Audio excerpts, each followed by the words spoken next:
kalau untuk belajar menjadi seorang pendidik, seorang guru itu ada sekolahnya. Tapi menjadi seorang pendidik itu adalah sekolah kehidupan. Jadi bagaimana latar belakang seorang guru itu menentukan dia menjadi pendidik atau tidak.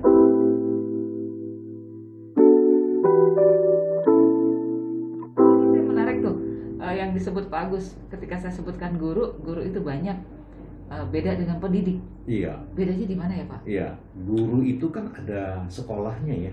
Tapi menurut saya memang di dalam kurikulum SPD juga ada belajar.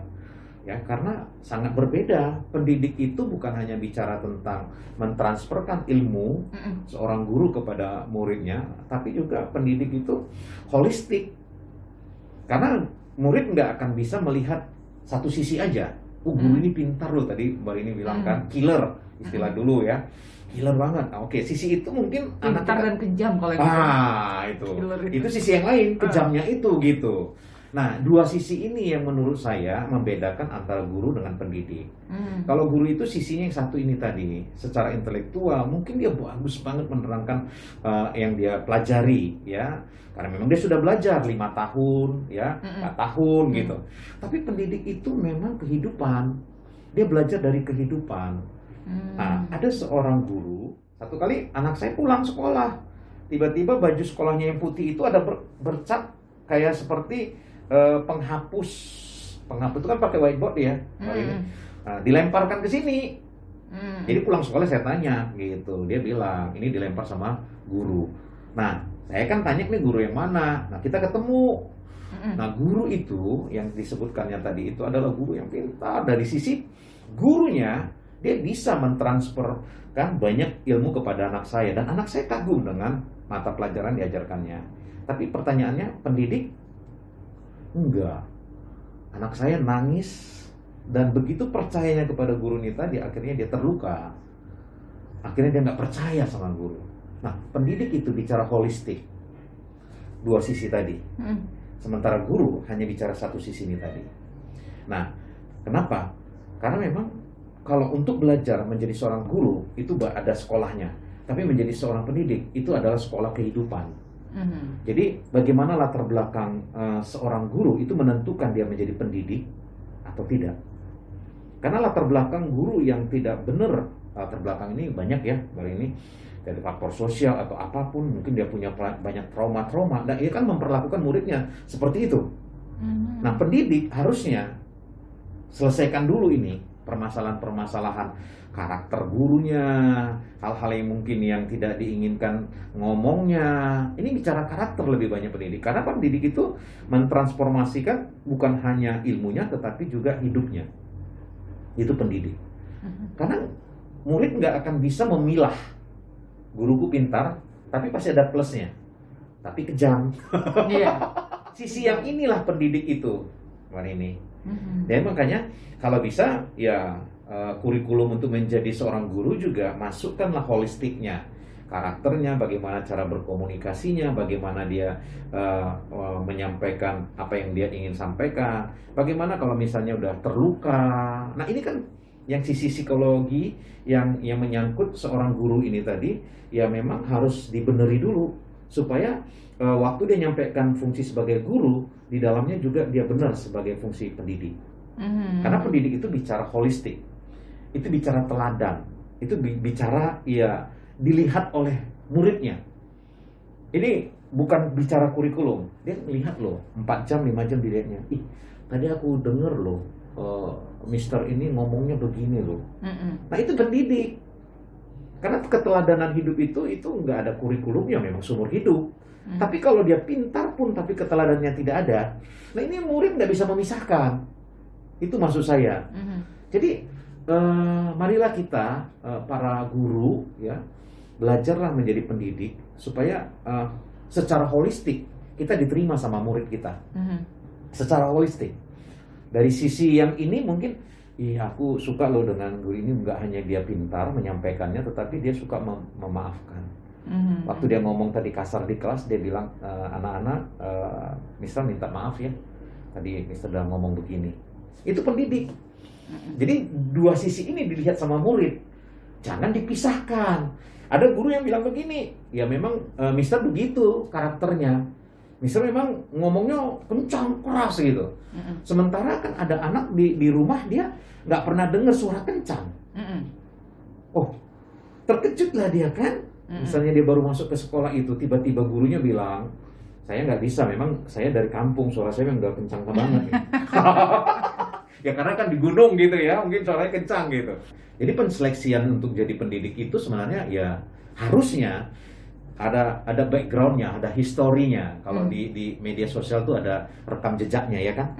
Jadi fungsinya juga di kelas itu ya sekolah harus menseleksinya. Mungkin saat ini dia jangan dulu jadi pendidik, jadi guru aja yang bisa nyampaikan. Tapi masalahnya kan di kelas itu nggak bisa kita pilah-pilah. Murid melihat semuanya. Persoalannya itu gitu. Anak saya nggak bisa pilah-pilah, Pak. Ini pintar, Pak. Tapi nggak suka loh aku. Kenapa? Dia terus menyatakan dirinya paling bagus. Testimoninya bagus terus. Sementara anak saya menunggu gini. Kapan lah ini testimoninya kira-kira dia agak sedikit gagal gitu. Saya nyatakan superhero gitu. Ada kan? Nah itu kan nggak bisa dipilah ya, Marini ya, sahabat Sonora. Anak kita itu di kelas tuh nggak bisa memilah seperti itu, nggak bisa gitu. Oke. Ini ada pertanyaan dari WhatsApp. Ya. Bagaimana pendapat Pak Agustinus Ketaren mengenai guru yang mencubit muridnya dan memang sekarang nggak boleh ya. Kalau dulu kan kita gitu aja gitu kan. Sekarang nggak boleh, memang sentuhan fisik juga nggak boleh. Makanya banyak guru belajar itu tadi menjadi pendidik. Kalau dulu zaman saya, mungkin zaman Barini juga bebas banget ya. Pakai roll, penghapus gitu ya. Sekarang nggak boleh. Memang itulah hak asasi ya. Setiap anak itu punya masing-masing. Tapi kalau udah sentuhan fisik itu ada undang-undangnya, memang nggak boleh. Tapi kalau udah sempat melapor, ya memang udah dijalani secara hukum jadinya, karena kan melanggar undang-undang. Nah itu memang banyak orang tua melaporkan seperti itu. Nah ini memang kenapa nggak kekeluargaan dulu ya? Kedua belah pihak lah saya sampaikan ya, Pak Lubis atau Ibu. Ini dari pihak kita sebagai orang tua, ya saya juga punya anak. Kadang-kala juga kalau melihat seperti itu, yang tadi saya baru saksikan anak saya yang dilempar pakai penghapus tadi, ya memang saya langsung ngobrol dengan gurunya. Baru saya tahu rupanya dia punya latar belakang yang perlu memang dibenahi. Makanya nggak semua guru itu bisa jadi pendidik. Nah, tapi kalau udah sampai ke ranah hukum, menurut saya juga akan berdampak juga. Berdampak pertama bagi anak, ya. Kalau dia usia misalnya udah remaja, dia akan lihat teladan gurunya atau teladan orang tuanya. Dia lihat nih. Nah, kalau misalnya kita terlalu responsif terhadap apa yang dilakukan di sekolah, kadang-kala anak juga bisa melihat, wah ini papaku ini terlalu mengcover aku gitu. Padahal kemandirian itu kadang-kadang bisa gagal. Padahal di sekolah itu kan latih kemandirian. Mungkin aja dia nggak boleh mencontek, tiba-tiba dia mencontek. Nah, karena begitu sering diberitahukan gurunya, tapi anak tersebut berkali-kali jatuh dalam hal yang sama. Ini kan bicara tentang konsekuensinya. Ya, konsekuensi anak tersebut ya memang mungkin aja sikap gurunya tadi nggak sabar, akhirnya fisik gitu. Ya menurut saya sih Pak Lubis, kalau udah sampai ke ranah hukum, menurut saya sih jangan dulu. Ya, karena guru atau pendidik itu sebenarnya juga manusia yang punya kelemahan. Ya satu sisi bagus dengan cara kekeluargaan. Kalau udah sampai ke ranah hukum, bagus menurut saya pikirkan matang-matang dari pihak kita sebagai anak, orang tua, dan juga sebagai ya banyak itu selesai itu nanti dipindahkannya anaknya. Karena memang nggak nyaman lagi sekolah di situ. Banyak yang seperti itu. Gitu. Kasihan gurunya juga ya. Kasihan gurunya, kasihan juga dari sisi anak kita. Ya, sisi psikologinya yang perlu gitu. Kekeluargaan dulu, kalau menurut saya sampaikan, baru ya saya pengalaman, makanya saya panggil gurunya, saya ngobrol, akhirnya saya tahu, akhirnya saya jatuh belas kasihan kepada guru yang memang dia punya latar belakang yang kurang baik, akhirnya dia lakukan kepada anak kita karena belum beres masa lalunya. Tapi tidak sedikit juga kesalahan itu ada di anak kita juga ya Pak ya? Pasti. Cuman respon untuk menghukum anak memang sekarang nggak boleh pakai fisik. Itu ada undang-undangnya. Jadi guru juga atau pendidik belajarlah untuk sabar gitu. Oke. Nggak berasa nih kalau ngomongin soal anak. Betul. Oke, highlight kita untuk hari ini Pak Agus. Iya. Rumah dan sekolah. Harapan pertemuan kita atau perbincangan kita hari ini supaya dijadikan satu kurikulum yang memang bersinergi untuk mencerdaskan generasi kita, bukan hanya secara intelektual, tetapi juga holistik, secara keseluruhan. Itu dari sisi rumah dan sekolah. Dari sisi yang kedua, guru dan orang tua. Ya, kita belajar banyak bagaimana orang tua kadangkala sulit menjadi guru di rumah, atau guru bisa menjadi orang tua di sekolah.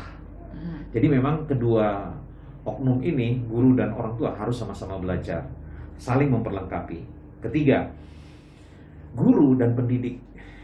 Ya, untuk semua kita para guru, belajarlah menjadi pendidik, karena pendidik itu bicara holistik. Anak nggak bisa memisahkan waktu engkau ada di depan kelas, dia nggak bisa pisahkan antara karaktermu dengan kepintaranmu. Dia melihat secara keseluruhan. Oh, ini guru A gitu. Tapi nah, itu pendidik. Pendidik sekolahnya adalah kehidupan. Kalau guru sekolahnya 4-5 tahun. Jadi banyak sekali yang bisa jadi guru, tapi belum tentu belajar untuk menjadi seorang pendidik. Terima kasih Pak Agus. Sama-sama, Mbak Rini. Sahabat Sonora, kita sudah ngobrol dengan Pak Agustinus Ketaren, founder Mega Quality dan Optima Brain. Untuk sahabat Sonora, terima kasih sudah bergabung bersama kami di 10.12. Saya Rini Aprianti dan Pak Agustinus Ketaren pamit dari 10.12.